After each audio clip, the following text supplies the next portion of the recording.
ያገባሽ ወንድ ወይም ፍቅረኛሽ ገንዘብ የለው? የሚያስፈልግሽንና የምትፈልጊውን ማሟላት አይችልም? የኔት ምን እየጠበቅሽ ነው? እስካሁን አብረሽ ነሽ?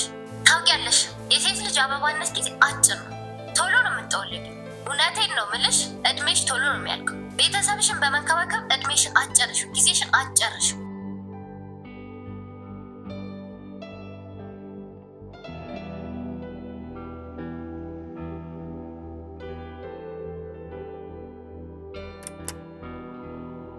አንተ ከፈራህበት ንጹህ ዘር ያልመጣሽ ከሆነ ዘርን አታቆሽሽ። በፍጹም እንዳቀርባት። ያገባችሁት ራሱ ከሌላ ከሆነ ፍቱ። ከሷ የመጣ ፍሬ ያልተገባ መሬት ላይ እንደተዘራ ዘር ሁሉ ውጤቱ መና ነው። ከዘር የተደባለቀ አረም ያህል አጥፊ ነው።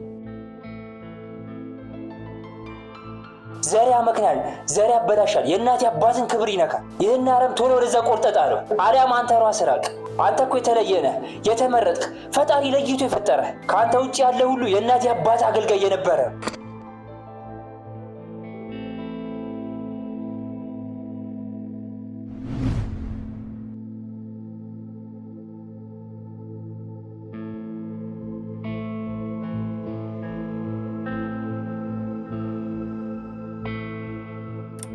ለዚህ ነው ምክሬን ስማኝ የምልህ።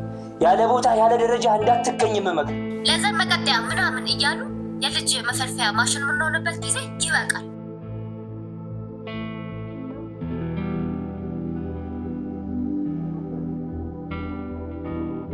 የኔት እነሱ ልብሳቸው ብቻ ሲቆሽሽ ለሚያስታውሱት ትዳር ባታገቢ ቢቀርብሽስ?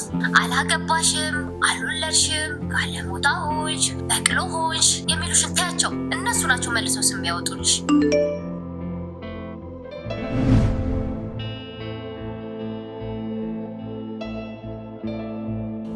ከእናት ከአባት የወረስከው ቋንቋ አፉን እኮ የሚፈታበት አጥቷል። ያደግክበት ባህል በሌሎች ባህሎች እየተዋጠልህ ነው ያለው። ብቻሽን መቆም ትችያለሽ። ያሳደገህ እምነት እየተሸረሸረ ነው ያለው። የማንም ድጋፍ አያስፈልግሽም። ሴት ነሽ፣ ብልህ ነሽ። ባደግክበት ቀይ መስራት፣ መለወጥ፣ ማደግ ህልም ሆኗል። ገበያውን ተቆጣጥረውታል።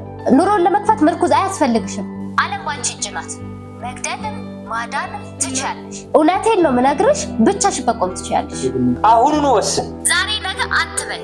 የመጣበትን አስታውስ። ማህበረሰቡ የሰጠህን አደራ አትርሳ።